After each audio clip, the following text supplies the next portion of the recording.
You play Dream very often? Ah, of course. What am I saying? Of course you don't. You don't look very painterly at all.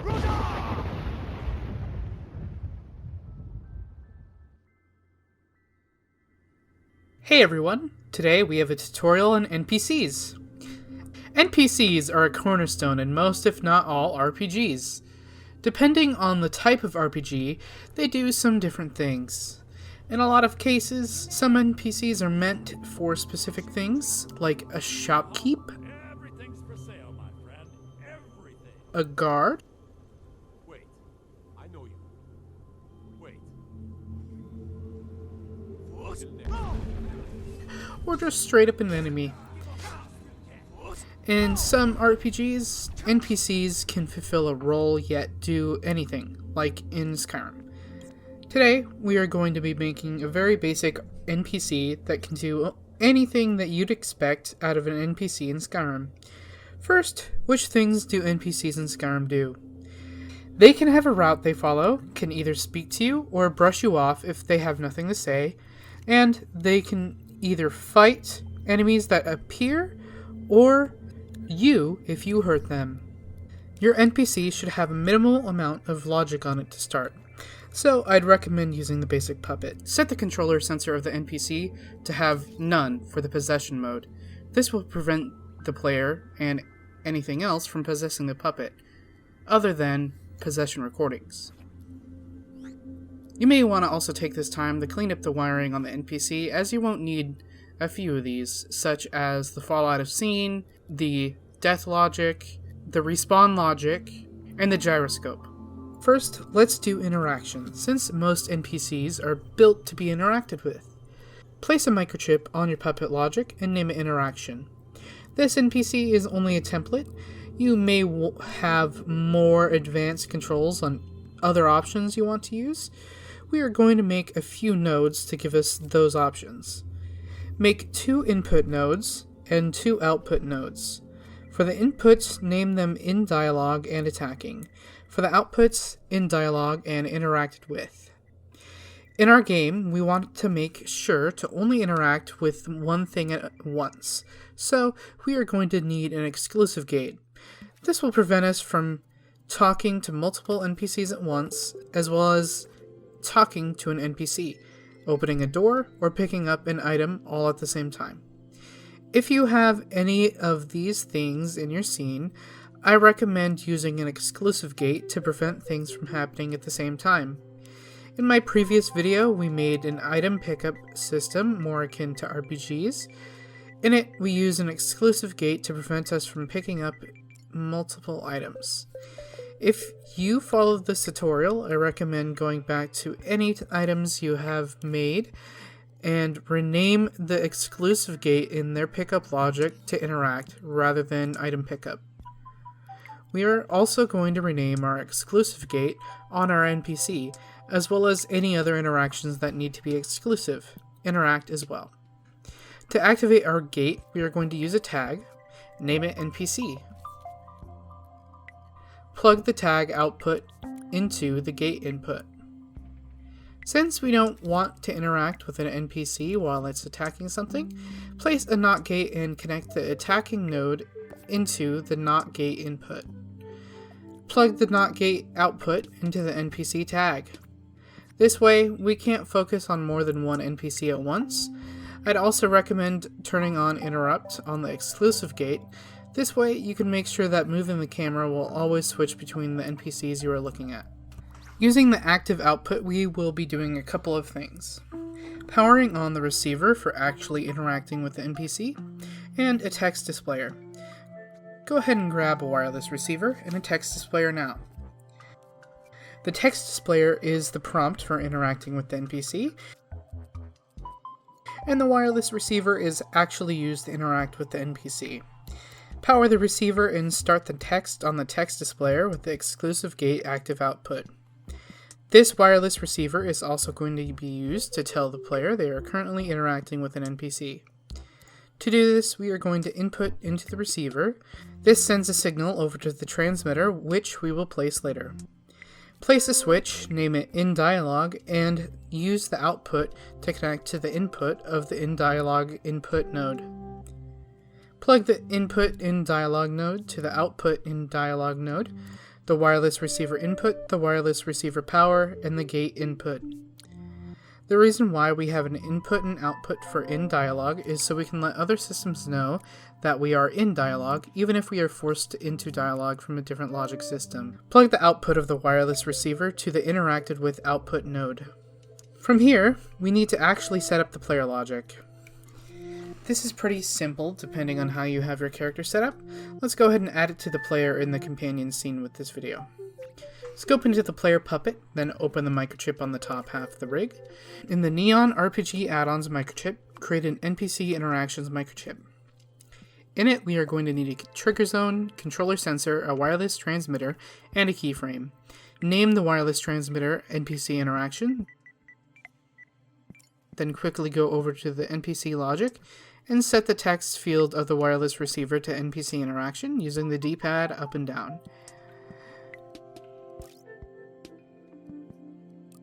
Have the trigger zone detect tags and then text field to NPC with the D-pad. Wire the output of the trigger zone to the power of the wireless transmitter. Make the controller sensor wireless and use the interaction button of your choice to plug into the transmitter input. Depending on what you want to happen when the player interacts, you can do what you want with the transmitter output. For me though, I would like the player to not be able to move when interacting with an NPC. To do this, hook up the wireless transmitter to the keyframe. On the puppet's logic board, place a switch on the left of the controller sensor and plug it into the disabled controls input of the controller sensor on the second to last page. Make sure it's off by default. Using the keyframe, record the switch to be on. This is about it for interaction, but let's go ahead and make a placeholder for dialogue. I'm going to place a microchip down in the interaction chip. In it, I'm going to place a text displayer, keyframe, timer, and calculator. Go ahead and use the text displayer to display some dialogue for your NPC acknowledging the player. On the keyframe, record the InDialog switch to be on. Use the output of the NPC interaction wireless receiver to start the timer. Use the timer pulse output to reset the timer. On the calculator, set the mode to greater than. Plug the timer output to the port of the calculator, then the calculator output to the dialogue text displayer's input and keyframe power. This basically plays dialogue while the timer is counting up, because the value output of the timer is greater than 0. The keyframe prevents the player from moving as it puts the NPC into dialogue.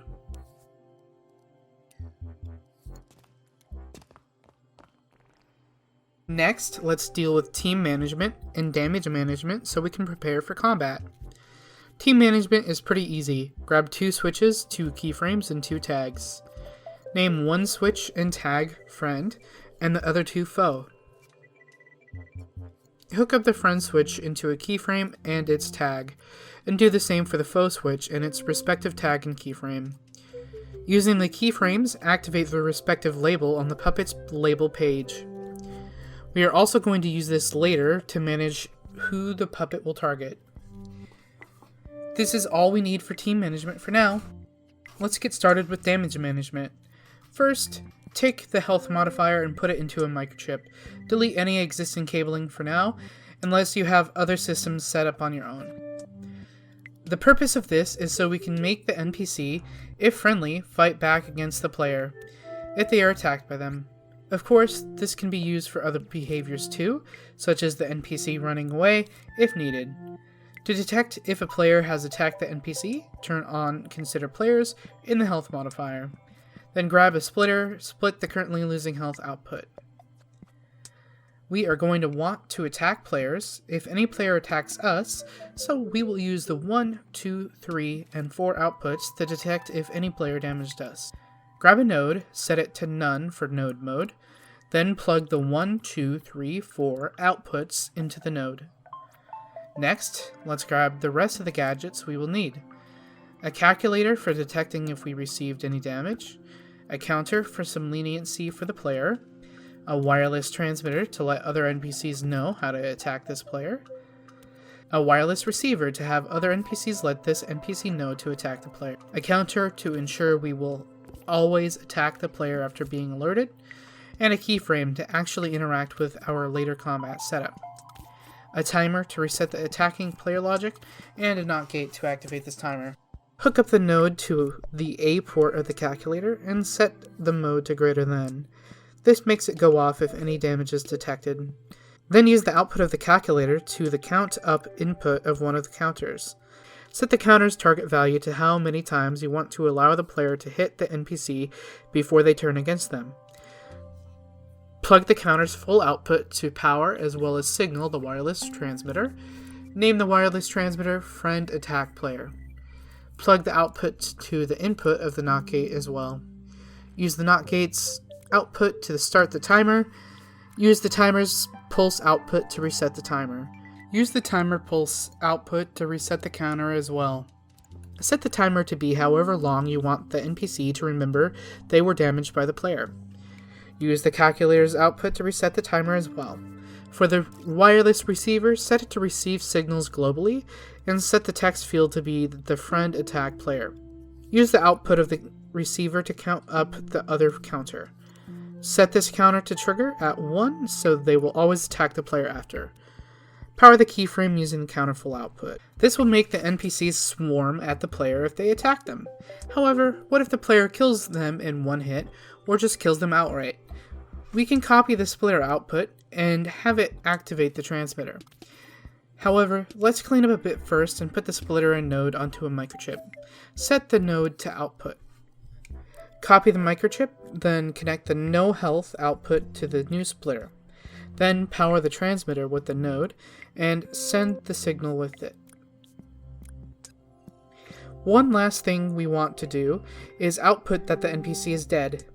If you already have logic for this, you'll have to interject the signal with this to ensure that the player attack signal is sent if the NPC dies. Grab a calculator. With this, we are going to make a frame delay. Open the calculator, use the A slider to output and plug into the B input. Then use the B output to plug into the output node.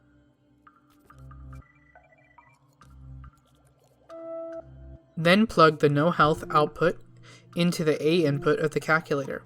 This is needed, otherwise the NPC could die before even sending the attack player signal. You can use this output to activate a ragdoll, like seen in my previous ragdoll tutorial, or you can just hook it up to a simple destroyer if you'd like. Now let's get into the good stuff, combat logic.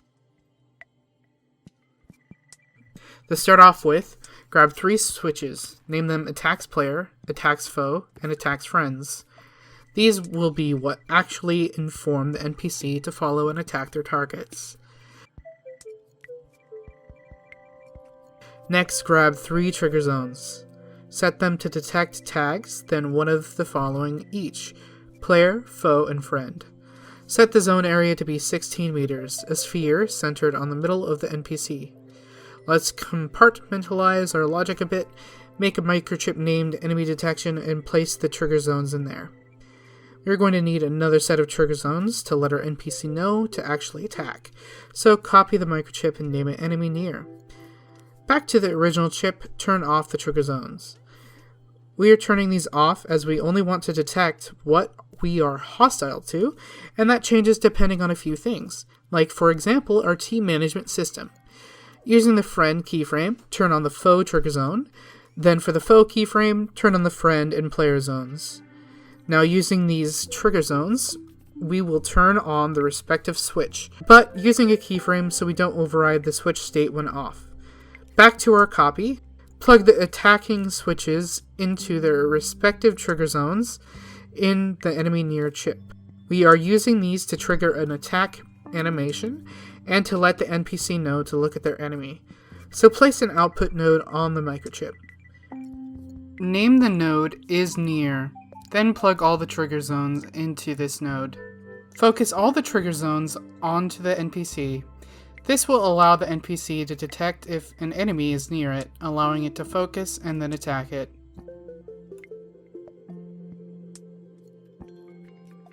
Place an output node on the combat microchip, then wire all the switches into it.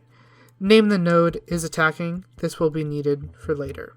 You can use this to animate a pose for the NPC to enter while engaged in combat if you'd like. Make a new microchip on the combat microchip. Name it targeting. In there, make 4 nodes. Name them player, foe, friend, and @enemy. We will use these to power some things. The best way to pick a target to follow and then follow its coordinates is followers. Grab 3 followers, set them all to have 0 speed, strength, and dampening. Set 1 of each to follow the tag player, friend, and foe. Power them with the respective nodes. Place 2 more nodes after the followers. These will be set for no port, and then name them target position and has target. Plug the found target output of all of the followers into the has target node, and then the target position output of all the nodes into the target position node. Next, grab a NOT gate, a microchip, and a lookout rotator. Power the lookout rotator with the @enemy node, and then plug the @enemy node into the NOT gate. Then have the NOT gate power the has target node. We are doing this so we don't follow the target when we are right next to it, otherwise the NPC will fidget. We also force the NPC to look at the target when close enough. Set up the rotator to have about 77% strength and 90% dampening. Make sure to set the arrow facing forward so they will actually look at their target. Plug the target position node into the lookout rotator's target position input. If you'd like, you can skip this next part by grabbing microchip from the Dreamverse called Puppet Positional Movement.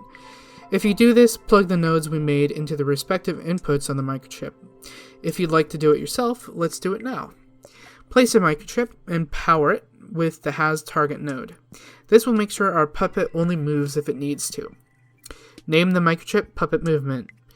In the microchip, we will need a lookout rotator to get the direction we need to move, a splitter so we can use the direction with out, up, and down, a combiner set to sticks so we can turn the direction into a stick input, and a puppet interface to actually move the NPC. For the rotator, set it to have 0 for everything on the first page so it doesn't actually move the puppet. Make sure to set the arrow facing forward. Next, on the last page, plug the target position node into the target position input on the lookout rotator. Then, split the scene space direction output and plug the A and C ports into the X and Y inputs of the combiner. Now, finally, plug the output of the combiner into the walk input of the puppet interface. Plug the attacking switches into the respective inputs on the targeting microchip. Plug the isNear output into the isNear input on the targeting microchip. That's about it for combat. Oh wait, is it?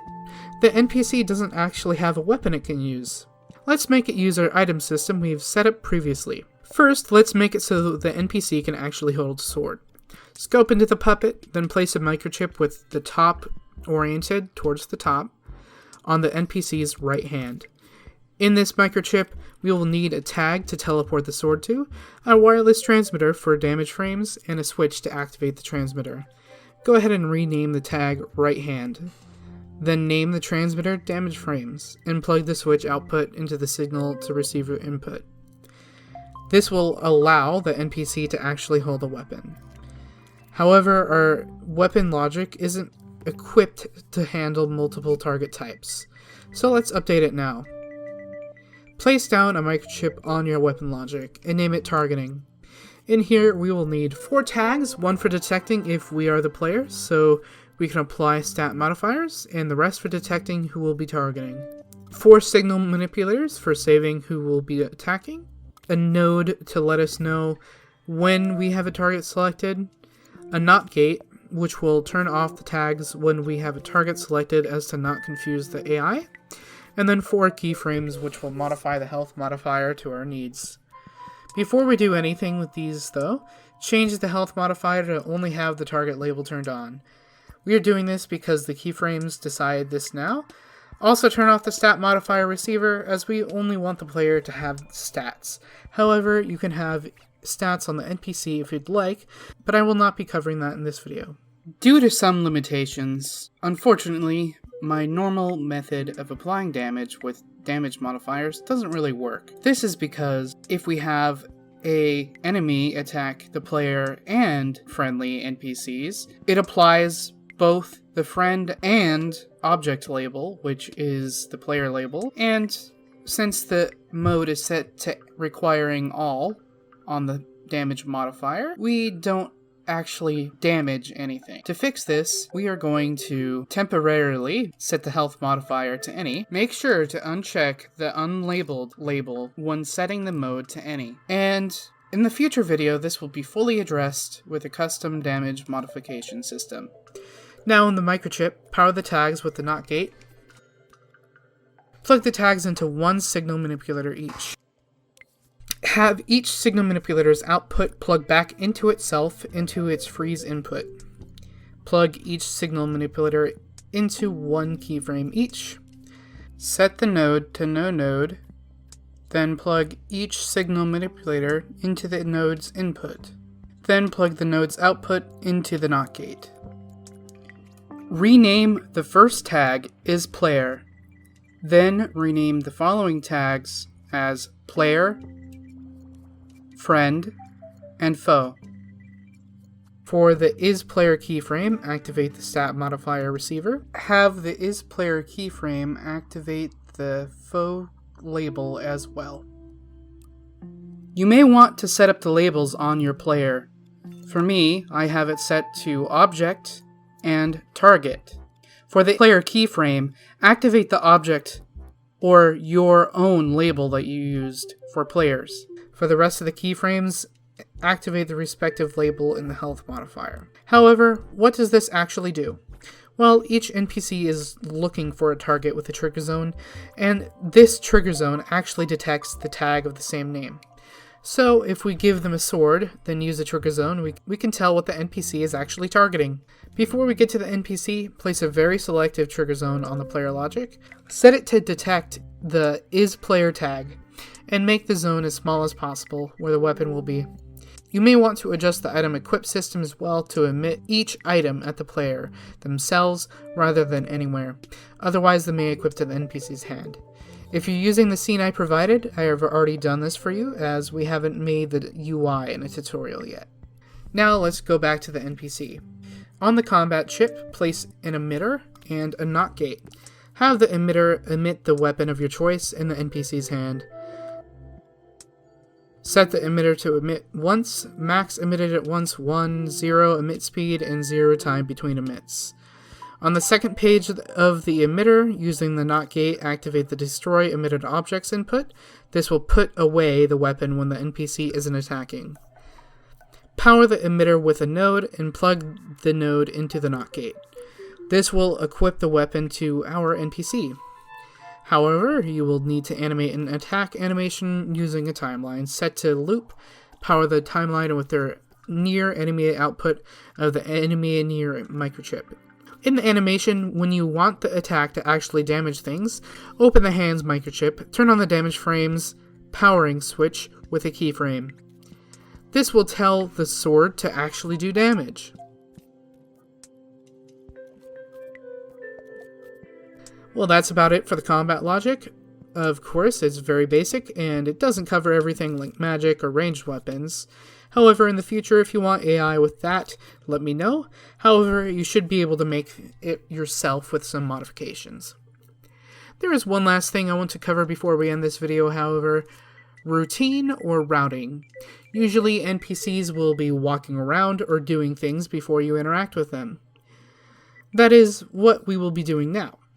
Go ahead and make a new microchip and name it routing. This logic, in my opinion, is probably the most confusing out of it all. Basically, what we will be doing is using a timeline and a possession recorder. Record the actions you want your NPC to do in the scene. Whether that just be walking around, tending to their garden, or waiting somewhere for a while, then going home.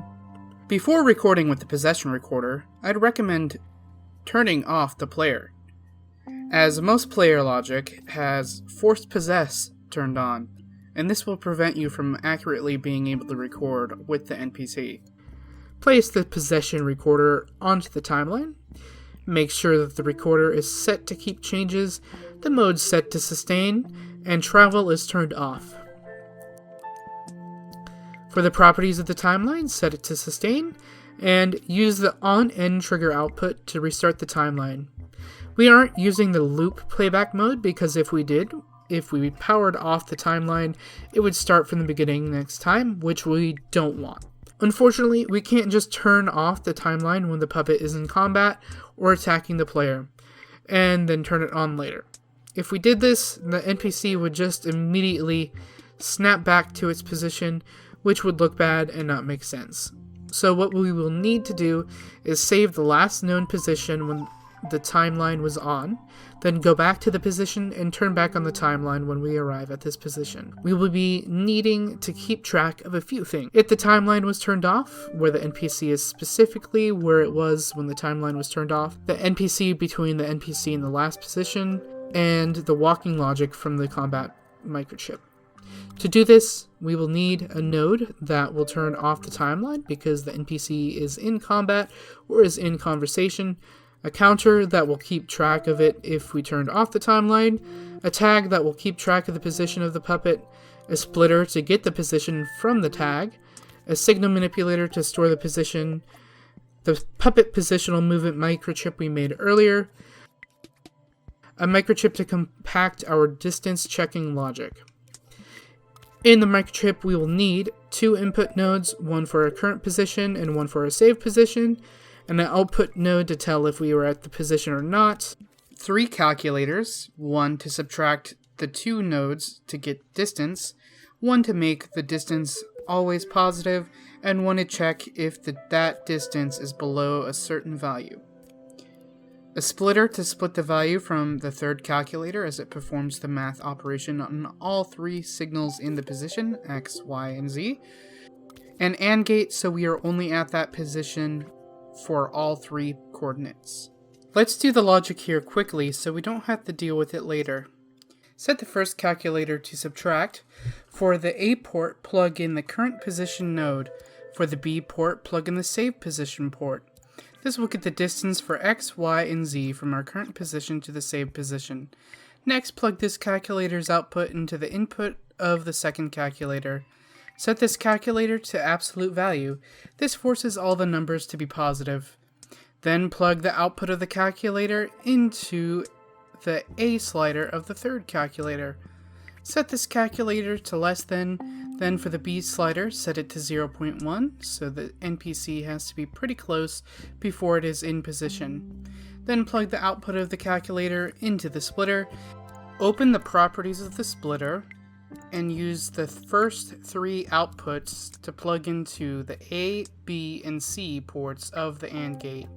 Then plug the AND gate into the output node. Close the microchip. Next, we will need an AND gate that will reset the counter when we are not being interrupted and we are at the last saved position. An AND gate that will require us to have not been interrupted and be currently interrupted to power on the movement logic. An AND gate that will require us to not be interrupted or have been interrupted, a NOT gate that inverts the interrupted signal, a NOT gate that inverts the counter full output, a signal manipulator to smooth power on and off the timeline so we don't snap as harshly into place. Now that we have all the parts put down and their functions listed, let's actually set it up. First, let's do the powering and depowering of the timeline. Power one NOT gate with the counter full output. Power the other with the interrupt node output. Power one AND gate with both of these NOT gates. Plug the output of the AND gate into the input of the signal manipulator.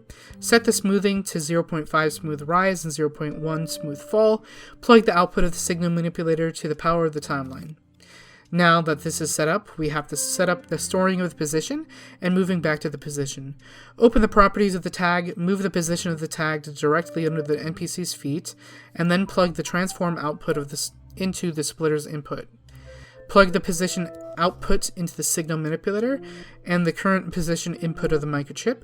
Plug the counter full output into the freeze input of the signal manipulator.